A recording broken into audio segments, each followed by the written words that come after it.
제목 한번 따라해 주시죠. 삶은 교회 되기. 한번 더요. 삶은 교회 되기. 네, 오늘 이런 제목으로 우리에게 주시는 말씀 나눠보고자 합니다. 다들 여기 계신 분들 저랑 한 번씩 말씀 나눠보았겠지만 교회 개척을 결심하고서 특별히 교회 이름을 짓고서 많은 분들에게 교회 이름에 대한 질문 받았었죠. 그리고 교회 이름에 대한 설명을 하는 데에 많은 시간을 쓰는 게 저의 이 개척의 소식을 접한 분들과의 교제에 아주 많은 부분을 차지하는 것이 사실입니다. 이 자리에서도 여러 번 말씀드린 것 같고 여러분들 개인적으로도 다 알고 계시지만 그쵸? 교회 이름이 딱 전해주는 바 우리의 삶으로 교회가 되자, 삶으로 그리스도인 정말 되어보자 라고 하는 도전이고요. 정식으로 소개해드리지만 삶은 교회, 이게 우리 교회의 이름이고 영문으로 Life is 베프티스트 커뮤니티 이렇게 뒤에 이제 수식이 붙거든요. 그러니까 침례 교인들, 침례 받은 이들의 공동체, 커뮤니티. 그게 사실 처치라는 이름도 무척 위대하고 좋은 이름이지만 좀 공동체성을 강조하는 데에 우리 교회의 어떤 정신 중점이 있다라고 할 수 있겠습니다. 그래서 표면적으로 이렇게 느껴지는 것처럼 우리 교회의 가장 1차적인 의미는 삶으로 교회 되자라는 예수님의 명령인데 그 명령을 지키면서 살아가기 어렵다는 걸 우리 모두가 다 잘 알죠. 한동안 마치 유행처럼 이 시대의 많은 교회들이 그간의 스스로의 모습을 자성하는 의미에서 삶으로 예배자가 되자, 예배의 순간이 전부가 아니다라고 하는 그런 구호들, 외침들 많이 있었고요. 그렇게 애쓰고 있었던 것 사실입니다. 하지만 그 진정성을 위해서 반드시 뒤따라야 하는 실천, 그것들에 대해서는 늘 아쉬움이 있고 여전히 우리가 노력하고 있는 중이라는 사실도 겸손히 인정해야 될 것 같습니다. 그래서요, 우리 교회의 이름도 이렇게 된 마당에 우리가 이름 때문만이 아니라고 하더라도 그리스도인의 정체성으로 평생을 살아갈 것이라고 한다면 반드시 우리가 신앙하는 바, 믿고 의지하는 바 예수님의 그 가르침, 말씀을 살아내야 합니다. 할렐루야. 그것은 예수님의 부탁이 아니고요, 명령입니다. 그리고 그리스도인의 분명한 정체성이죠. 로마서 9장부터 11장까지는 이방인의 사도로 부름 받았음에도 불구하고 그런 바울이 자기의 그런 분명한 부르심이 있음에도 불구하고 자기 동족들을 향한 애끓는 마음에서 그렇게 절절하게 자기가 구원받지 못해도 좋으니까 내 동족들은 하나님 앞에서 정말 그리스도인으로 구원받고 잘 살기를 원한다라고 하는 절절한 외침이 있다라는 말씀을 지난 2주간 드렸었습니다. 11장에도 그 말씀이 계속 되어주고요. 오늘은 계속해서 유대인들의 이야기가 이어지는 11장을 좀 건너서 오늘 이 12장의 말씀을 나눌 건데요. 11장까지 교리를 증명한 이 바울이 12장 1절에서 이제 그러므로라고 하는 접속사의 등장과 함께 이제 이 그리스도인들이 살아야 할 마땅한 윤리적 삶에 대해서 이야기를 합니다. 복음을 이해하고 예수 그리스도를 따르기로 작정한 사람들, 구원을 받은 사람들, 구원받았음을 확신하는 사람들의 삶의 방식에 대해서 이야기를 하는 거죠. 이러한 측면에서 이 말씀은, 이 본문 말씀은 우리 교회 이름의 근거 구절이 되어주는데요. 알쏭달쏭하기도 하고 또 때때로 놀림거리도 되고 어떤 사람들에게는 우스개이기도 한 우리 교회의 이름의 의미 좀 더 깊이 있게 이해하는 그런 시간이 되었으면 좋겠습니다. 모두 다 그만큼만으로 이해하지 않고 그 이름에 부담을 갖고 계시다는 것 제가 잘 알지만 오늘 이 본문을 만난 김에 이 본문을 통해서 그 이름대로 어떻게 살아갈 수 있을까 지침을 얻었으면 좋겠습니다. 그래서 오늘 우리를 안내할 질문은 이것이거든요. 삶은 교회가 된다는 것, 그것은 무엇을 의미하는가, 어떤 의미일까라고 하는 이 질문을 따라서 이 말씀을 비추어 보면서 오늘 은혜를 나눴으면 좋겠습니다. 추억컨대 이 말씀의 의미를 깨닫고 나서 정말로 삶은 교회 되는 여러분들 되시길 주의 이름으로 축원합니다. 첫 번째로 삶은 교회가 된다는 것은요, 화면 보고 한번 따라해 주실까요? 합당한 예배를 드린다는 뜻이다. 정말 그런지 1절 함께 한번 읽어보겠습니다. 시작. 형제자매 여러분,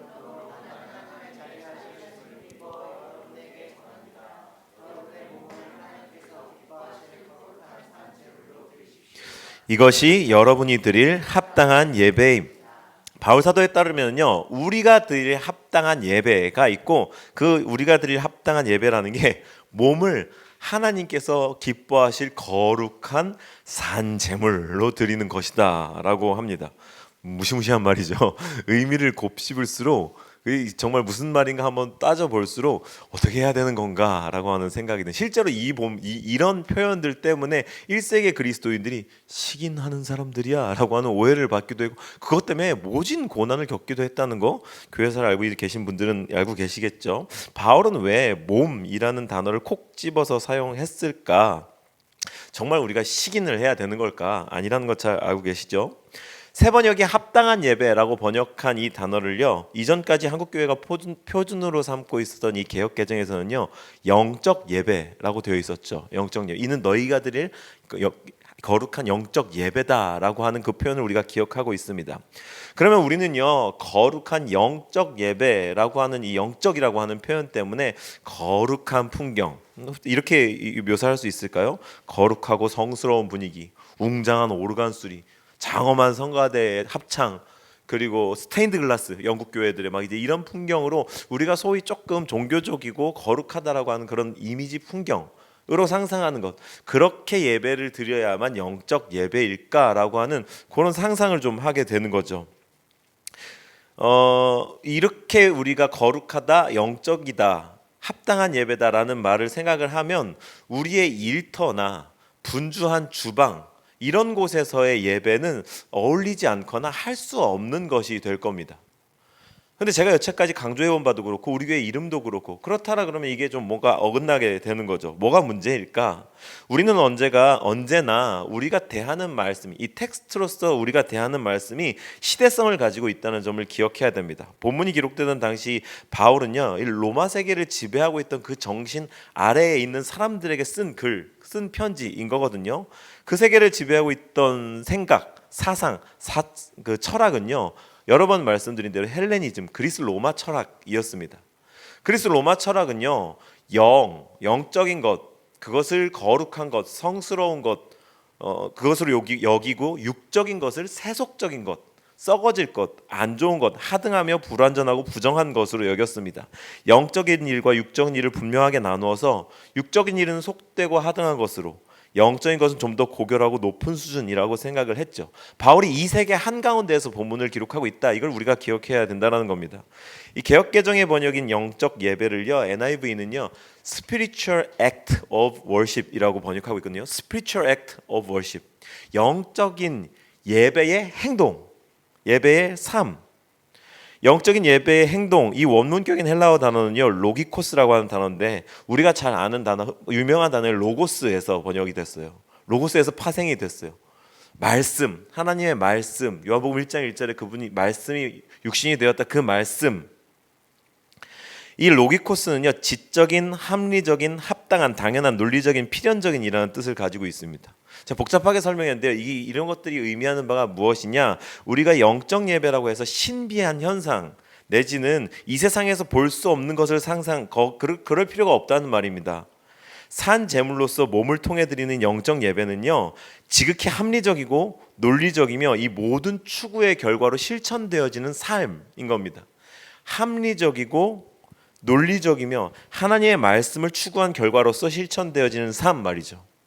제가 지난 수개월 동안 이 11장까지 우리가 생각했던 하나님 나라 복음을 올바르고 이해하고 받아들인 사람, 즉 회심한 사람들이라고 한다면 당연히 그렇게 살게 될 수밖에 없다는 복음의 결과로서 나타난 삶의 변화, 그런 모습이라는 거죠.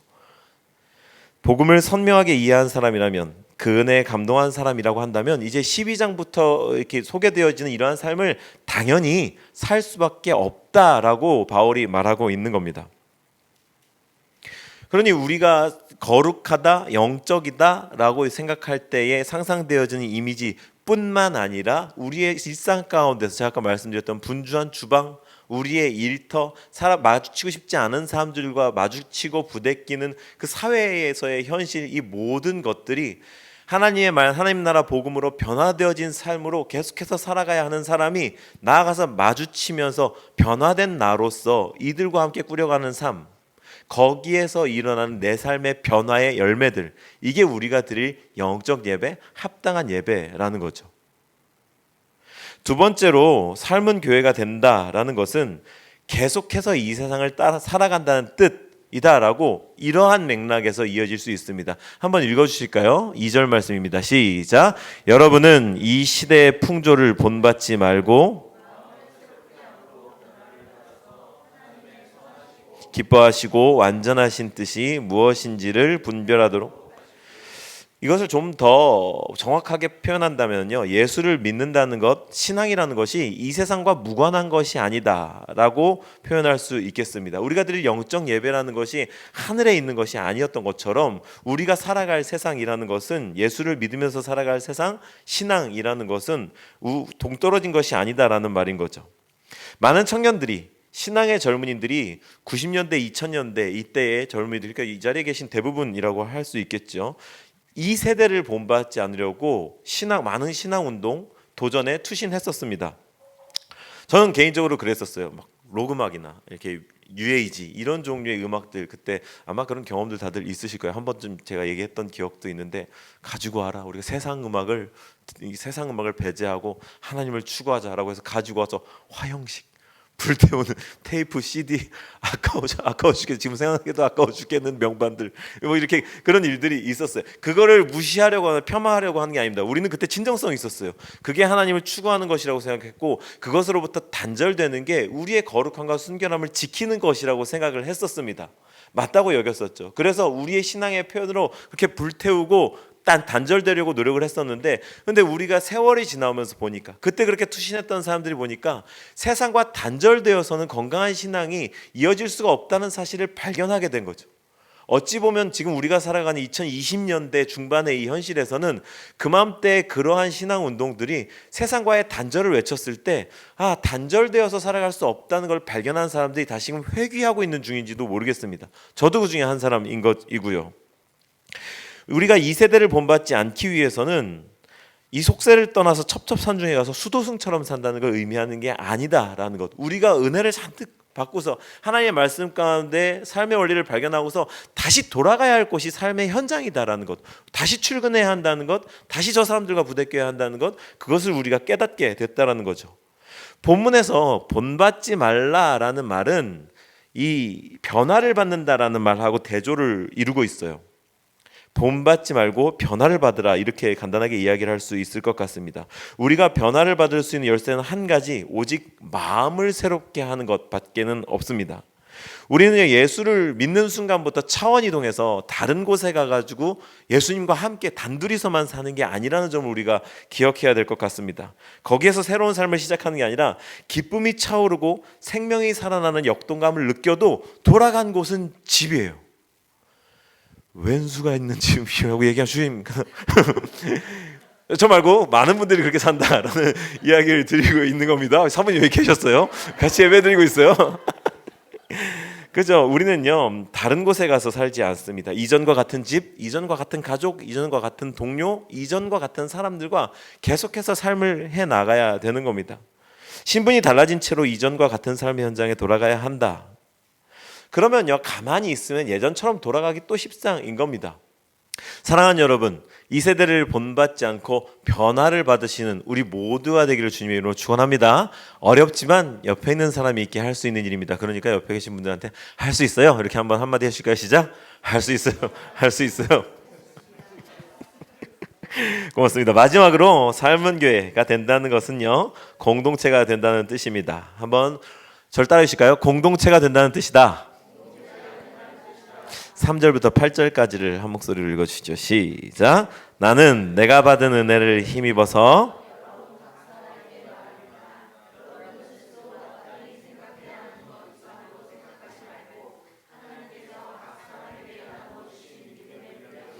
분수에 맞게 생각하십시오.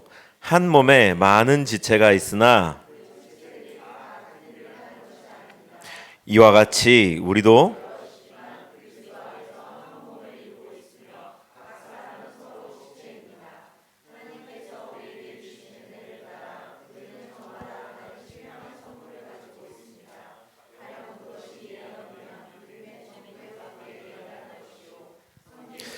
섬기는 일에 힘써야 합니다. 또 가르치는 사람이면 가르치는 일에, 권면하는 사람이면 권면하는 일에 힘쓸 것이요 나누어 주는 사람은 순수한 마음으로, 지도하는 사람은 열성으로, 자선을 베푸는 사람은 그리스도인이 된다는 건요, 그리스도인 공동체 일원이 된다는 말과 떨어뜨려서 생각할 수가 없습니다. 사람은 혼자서 살아갈 수 없는 그런 존재이기 때문에 자기와 비슷한 처지, 같은 사고방식을 가진 사람들과 이렇게 함께 무리지어 살아가기를 추구합니다. 하지만 이것이 쉽지 않은 것이고, 그 가운데서 조금 삐그덕 어긋남이 있을 때 사람들의 관계가 깨어지기도 하고 그러면서 상처받는 거, 이게 사람의 깨어진 삶의 어떤 계속적인 연속인 거죠.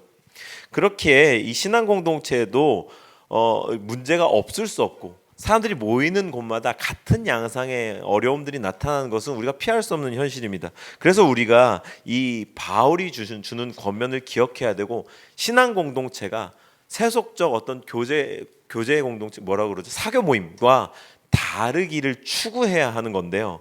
그러기 위해서 우리에게 몇 가지 지침이 필요한 거죠. 가장 먼저 3절에서는요, 이 지침, 바울이 지침을 주어주면서 생각해라라고 하면서 마땅히 생각할 그 이상의 생각을 품지 않으면서 믿음의 분량대로 지혜롭게 생각하라고 말하면서 우리에게 세 가지 지침을 줍니다. 이 세 가지 지침에 대해서 한번 생각을 해볼게요. 이것을 우리 교회 공동체의 지침으로 삼아도 좋겠습니다. 우리 교회 공동체, 신앙 공동체가 사교 모임과 다르기 위해서 바울이 주는 세 가지 지침을 화면을 보고 한번 같이 보도록 하겠습니다. 첫 번째 읽어주실까요? 시작. 마땅히 생각할 것만 생각하라. 우리는 이 말씀을 정말로 곱씹어 봐야 됩니다. 언제나 과도한 추측과 생각은 문제를 가지고 오죠. 제가 구체적인 예를 들기 조금 민망해서 좀 뭉뚱그려서 말씀드리는 걸 이해해 주십시오. 제가 얼마 전에 이렇게 아이와 어떤 이야기를 하다가 아이가 제가 한 이야기를 생각 이상으로 확대 해석했다는 걸 발견하게 됐어요. 아이가 잘못했다는 게 아니라 그간 우리가 논의해왔던, 함께 생각을 나눠가졌던 그 결에서 연장선으로 자기 혼자 추측을 한 거지만, 제가 강조하고 싶은 포인트는요, 추측했다는 데 있거든요. 일어난 사실까지 생각하는 것, 마땅히 생각해야 할 것만 생각하는 것, 여러분 이것은 공동체와 관계에 무척 중요한 일입니다. 다들 이렇게 다퉈 보신 경험 있으시잖아요. 저만 그런 거 아닐 거라고 제가 믿으면서 말씀드리면, 사람이 다툼이 탁 발생할 때 어디서 그 싸움이 번지기 시작하냐면요, 내가 이 사람을 여태까지 이해해온 선이해, 그걸 근거로 해서 이 사람 지금 이렇게 생각하고 있네라는 확신을 하면서 한 걸음 더 나가거든요. 맨날 그랬잖아 이렇게 맨날, 그게 뭐예요? 맨날 언제 에브리데이 그랬어요. 에브리 안 만난 날도 있고 말 안 한 날도 있을 텐데 맨날 그랬잖아 그러면은 그 맨날이라는 말이 이 사람이 갖고 있는 선의를 얘기하는 거죠. 마땅히 그딸 일어난 일까지만 생각하고 거기서 멈추는 거 무척 어려운 일입니다. 그러니까 바울 사도가 이 공동체를 향해서 주는 권면의 첫 번째, 마땅히 생각할 것만 생각해라라고 하는 이 가장 먼저 이러한 지침을 우리에게 준 거죠. 원문은요, 마땅히 생각할 그 이상의 생각을 품지 말아라라고 하는 이 표현의 1차적인 대상을요, 나 자신으로 설정하고 있습니다. 나 자신. 그러니까 갈등이 생기려고 할 때, 내지는 내 생각이 번져가려고 할 때 자기에게 먼저 한번 물어보십시오. 이것은 사실인가? 이것은 사실인가? 내가 추측하고 있는 것 아닌가? 내가 그간의 경험을 바탕으로 이 사람을 규정짓고 있는 것 아닌가? 생각을 해봐야 된다는 거죠. 그게 건강한 신앙 공동체가 사교 모임과 구별되는 첫 번째 우리의 지침이라고 말씀을 드렸습니다. 두 번째로 우리가 기억해야 될 사실은요, 또 한번 읽어주시죠. 시작. 너는 나와 다르다. 이거를 기억하라고 말하죠. 모든 지체가 같은 기능을 가진 것이 아니라는 점을 강조하면서 주신 은사가 다 다르더라고요. 이 사람 이렇게 하고, 우리도 여럿이지만 한 몸을 이루고 있고, 은혜를 따라서 저마다 다른 신령한 선물을 가지고 있으며, 예언을 하는 것이 그 자기에게 신령한 선물 받은 것이면 믿음의 정도에 맞게 해라, 섬긴 일이면 그렇게 해라, 가르치는 사람이면 권면하는 사람이면 리더면 다 다른 지침을 각각 다른 사람들에게 바울이 주고 있는 것, 저마다 다 다른 사람으로 창조된 사람들, 그들이 모인 공동체라는 걸 기억해라라는 그런 지침을 주고 있는 거죠. 우리가 많이 하는 표현 가운데 어떤 게 있나요? 만약에 나라면 말이야, 나 같았으면, 내 생각에는, 우리가 이런 단어들 자주 쓰죠. 물론 좋은 전제입니다. 네가 나랑 다르다라는 걸 인정하는 그런 전제이기도 하지만 거기에 녹아있는, 스며있는 우리가 하고 싶은 말은 내 생각이 옳은 것일 테니 받아들여보지 않겠어? 내 생각이 더 좋지 않아? 어때? 이 생각 반짝하지? 이거대로 한번 해봐. 우리는 타인의 삶에 간섭하거나 그들의 삶에 의미 있는 영향력을 끼치기를 좋아하고 추구하는 사람들입니다. 인간의 본성에는 그게 있어요. 좋은 의미에서는 타인에게 유의미한 영향력 있는 사람이 되고 싶은 것이겠지만, 이러한 측면에서 본다면 너와 내가 다르다는 점을 간과한 지혜 없는 행동이라고 할 수 있겠습니다. 함부로 타인의 삶에 조언하려는 것 내지는 끼어들려는 것, 우리는요 상대방이 나와 다르다는 것을 인정해야 하는데 거기에 전제되어 있는 바는 그에게도 하나님이 계획하신 바가 있을 것이라는 겸손한 인정입니다. 나랑 다르다는 것. 마지막으로 세 번째로 공동체에 주는 지침은요, 읽어주실까요? 시작. 우리는, 바울이 지체라는 표현을 썼다는 점, 그것을 기억하십시오. 4절에서 한 몸에 많은 지체가 있으나 라고 하면 지체라는 표현을 바울이 썼어요. 이게 신체를 가리키는 말이죠. 유기체라는 말입니다. 손, 발, 눈, 귀, 코, 입, 다리, 손가락, 이 모든 것들이 다 한 몸에 이루어진 저라는 사람을 구성하고 있는 일부분들이죠.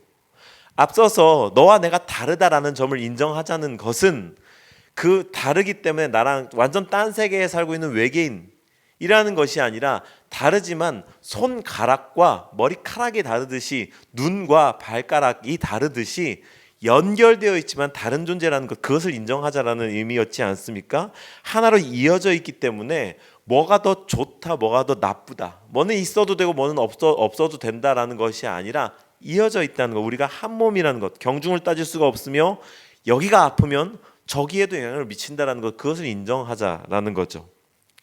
아프면 정상적인 생활을 할 수가 없습니다. 이것이 지체됨입니다. 여기가 아픈데 저기서 아무런 느낌이 없다라고 한다면 끊어진 것 내지는 병든 것이겠죠. 우리가 기억해야 할 세 가지 지침, 한 번 더 화면을 보고 이 세 가지 처음부터 읽어주실까요? 시작. 첫째, 둘째, 셋째. 이것이 로마서의 바울이 우리 공동체에 전해주는 신앙 공동체가 사교 모임과 다를 수 있는 기준점이라고 삼으면 될 것 같습니다. 그리고 우리가 건강한 공동체가 되기 위해서 기억해야 할 지침, 삶은 교회가 된다는 의미, 그 이름의 뜻, 거창하게 말하자면 저의 목회 철학이다, 이렇게 말씀을 드릴 수 있겠습니다. 이제 설교를 마치려고 합니다. 오늘 밴드가 올라오셔서 우리 찬양을 좀 도와주실까요? 복음으로 변화된 사람들에게는 분명히 변화된 삶, 그것이 요구되죠. 그렇다는 것을 알게 되면서 우리가 그렇게 살기 위해서 계속 더 노력하고 노력을 계속해야 얻어지게 되고 이러는 것이 아니라, 물에 빠지면 옷이 젖듯이 자연스럽게 그렇게 되어가는, 그게 아마 가장 좋은 것, 가장 건강한 것일 겁니다. 때문에 이전에 복음을 진지하게 받아들인 경험이 있다면 이러한 종류의 변화, 의미, 은혜를 경험한 적이 있으실 겁니다. 하지만 그 경험이 이 공동체에서도 이어지고 있는가, 이 공동체에서 만난 우리들과 함께 이어지고 있는가, 그것을 점검해 보셨으면 좋겠고요. 내지는 이전에 내가 단회적이거나 우발적으로 멈춰 있지 않았는가, 그 부분을 생각해 보았으면 좋겠습니다. 우리에게 계속해서 이 변화가 이어지고 있는가, 이들과 함께 연결되어지고 있는가. 이 교회는 이러한 변화를 향한 서로의 삶을 응원하고 격려하고 도전하는 그런 교회입니다. 한 번에 될 수도 있고 그렇지 않을 수도 있지만 중요한 것은 계속해서 함께 살아간다는 것이겠죠. 이러한 점을 기억하면서 우리 두 가지 질문에 한번 답을 해보도록 하겠습니다. 먼저는요, 우리에게 첫 번째로 도전했을 때 합당한 예배, 영적 예배를 위해서 내가 결단해야 할 점이 있다면 무엇일까? 그걸 한번 좀 되짚어 보면서 적어 보시죠. 그리고 이 말씀을 통해서 주시는 도전들 가운데 직장, 가족, 교회 등 여러 공동체에서 내가 실천할 수 있는 것이 무엇이 있을까? 한번 적어보시죠.